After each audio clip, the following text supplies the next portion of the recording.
नमस्कार।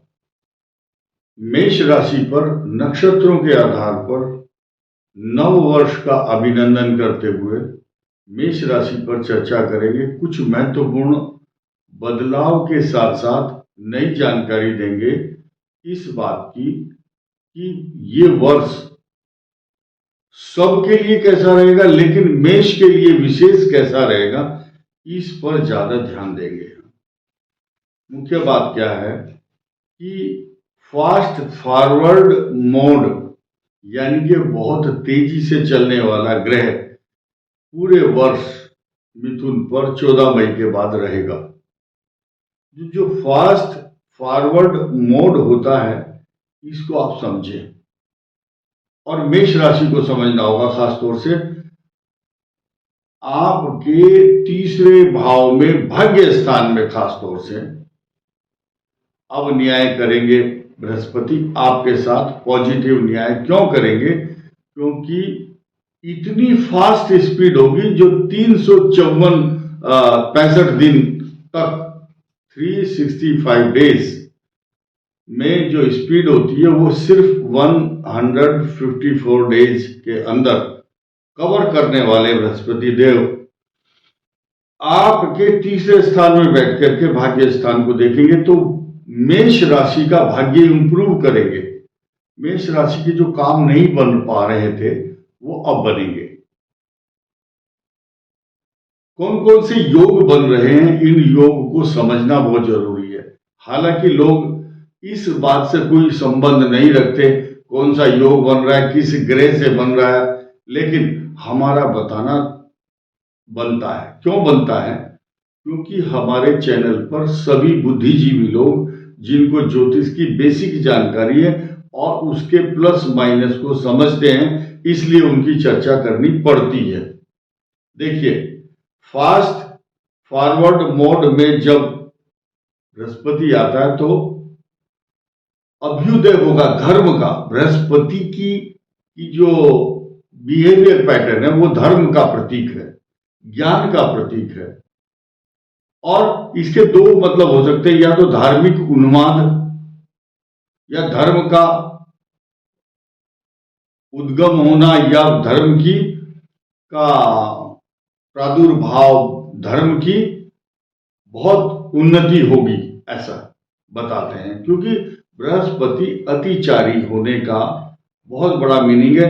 प्रश्न ये उठता है कि शत्रु राशि में है, तीसरे भाव में है मेष राशि के, और काल पुरुष की दृष्टि से मेष राशि को प्रथम राशि माना गया है। अब हम क्यों ना भाग्य स्थान को काउंट करेंगे, भाग्य भाव को इंप्रूवमेंट की दृष्टि से देखेंगे तो मेष का भाग्य तो अच्छा होगा। जहां तक इस बात का प्रश्न है कि 7.5 आरंभ होगी वो होगी 7.5 साल के लिए, लेकिन अगले 8 वर्ष तक मिथुन राशि से लेकर कुंभ राशि तक लगातार 8 वर्ष तक बृहस्पति के अतिचारी होने के लक्षणों को लोगों ने अपने अपने ढंग से परिभाषित किया है। मुंडे मुंडे मतिर्भिन्ना एकद सद्विप्रा बहुधा वदंती। एक ही सत्य को अलग अलग लोग अपने अपने ढंग से डिफाइन करते हैं। महाभारत के काल में जब महाभारत हुआ था तब भी बृहस्पति अतिचारी था। सृष्टि में जब जब महामारी फैली है बृहस्पति के अतिचारी होने के लक्षण वहां पर प्रतिपादित किए गए हैं। क्यों किए गए हैं? क्योंकि बृहस्पति को ज्योतिष शास्त्र में जीव शब्द कहा गया है। पश्यति यश जीवा, तो जीव का मतलब है संसार के जीव। अब वो स्वामी कहाँ का है? मीन राशि का, और काल पुरुष और मेष राशि की दृष्टि से वो द्वादश भाव में है। वहां पर पंचग्रही और षडग्रही योग भी बनेगा 29 तारीख को, लेकिन 29 तारीख को संवत समाप्त होगा, 30 तारीख को नव वर्ष का आगमन होगा। अब मीन है जलचर राशि। जलचर राशि में 6 ग्रहों का होना या 5 ग्रहों की उपस्थिति, क्योंकि चंद्रमा कुछ समय के लिए ही रहेगा। तो जब 5 ग्रह एक जगह होंगे और वो कौन सी राशि में होंगे? जलचर राशि, मीन राशि। तो जल के निकट रहने वाले लोग प्रभावित होंगे, अर्थात वो देश, वो कंट्री प्रभावित होंगे। लेकिन मेष राशि के वो जातक जिनका चंद्रमा पीड़ित है, जैसे कि छठे भाव, अष्टम भाव, द्वादश भाव, इनके लिए नुकसानदायक हो सकता है। परंतु तीसरे भाव में जो चंद्रमा है वो गजकेसरी योग बनाएगा मेष राशि के लिए। अब पिशाच योग की बात भी कर लेते हैं, क्योंकि द्वादश भाव में मेष राशि के पिशाच योग बनेगा। पिशाच योग को भी जब जब राहु और शनि एक साथ एक राशि में आते हैं तो ये पिशाच योग बनाते हैं। तो पिशाच योग का भी मेष राशि के द्वादश भाव में बनना मेष राशि के लिए मात्र 29 मार्च से 14 मई तक ये रहने वाला है। पिशाच योग का जो क्षेत्र है, कार्यकाल है या अवधि है, कालखंड है। हम यहां बात कर लेते हैं फिलहाल नवम भाव का जो सूर्य है वो आपके इसी जनवरी मास में जब 10वें भाव में आएंगे तो 2 प्रकार की खराब स्थिति बना रहे हैं। इसको सुनना जरूरी है। इस महत्वपूर्ण विषय के समकालीन यानी के अब समसामयिक चर्चा या वर्तमान ग्रहों की चर्चा, हर आदमी ये चाहता है कि मेरा समय आज की तारीख में कैसा है, कैसा होना चाहिए, वो ज्यादा पसंद करता है। और अच्छी बात कही जाए तो ज्यादा अच्छी लगती है, लेकिन कभी कभी कड़वी बात भी सुननी चाहिए। निंदक नियरे राखिए आंगन कुटी छवाए। आप जो है अपनी निंदा या आपके लिए जो खराब समय है उससे आप प्रिकॉशंस ले सकते हैं। मैं यहां बात करूंगा आपके नवम भाव का जो सूर्य है 14 तारीख को ये परिवर्तन होगा मकर राशि पर। और नई चीज ये है कि प्लस पॉइंट, शनि सूर्य का पुत्र है और पुत्र के घर में प्रवेश हो रहा है सूर्य का। प्लस पॉइंट की बात करेंगे कि सूर्य जो है किसका नक्षत्र है या सूर्य का नक्षत्र कौन है या उत्तराषाढ़ा नक्षत्र के स्वामी कौन है? सूर्य है। सूर्य का प्रवेश उत्तराषाढ़ा नक्षत्र में होगा। वहां सूर्य बलवान होता है, मजबूत हो जाता है।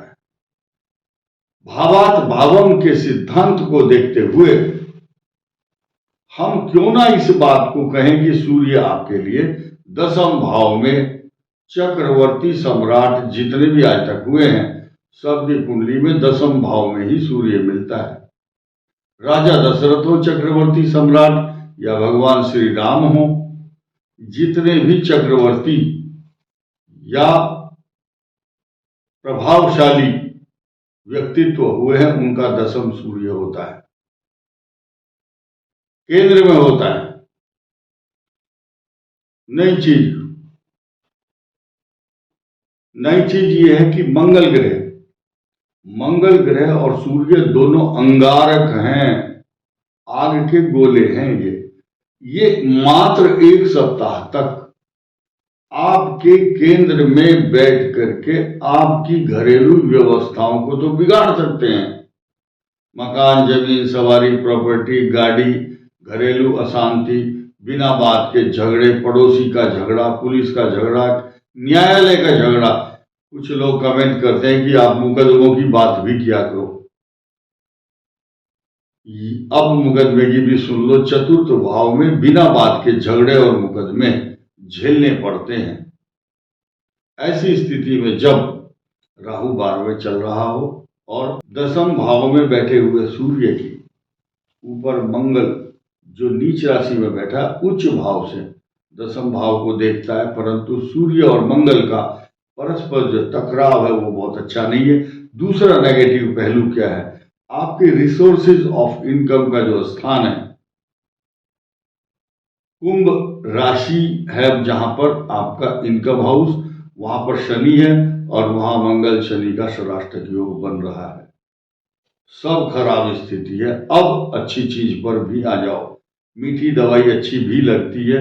आपके भाग्य स्थान और 12th हाउस का जो लॉर्ड है आपके धन, कुटुंब और वाणी स्थान में बैठा है। आपके सुंदर वचन, सुंदर शब्द और अच्छे अलंकरण युक्त शब्दों का इतना सुंदर प्रभाव होगा कि आप अपने कार्यों को संपादित करने में सक्षम और सफल होंगे, समर्थ होंगे। तो ये खट्टे मीठे स्वाद, खट्टे मीठे फल आपको चखने को मिलेंगे इस मई से पहले पहले, लेकिन मई के बाद में आपकी स्थिति का जो सिनेरियो है बहुत बड़ा चेंज देखने को मिलेगा, क्योंकि पूरे वर्ष राहु इनकम स्थान में आपको लगातार धन, दौलत, मान, सम्मान, प्रतिष्ठा, लेकिन संतान के प्रति चिंता भी कराएगा। जो स्टूडेंट होंगे उनकी विद्या में, एजुकेशन में संतान को कष्ट होगा। जिनकी संतानें कुछ बीमार चल रही हैं, उनको अपने पेट का रोग या इंटेस्टाइनल इन्फेक्शन, लीवर से संबंधित बीमारियां जो उत्पन्न हो रही हैं, उन पर गंभीर होकर के विचार करना होगा। इस वीडियो में इतना ही। धन्यवाद, नमस्कार।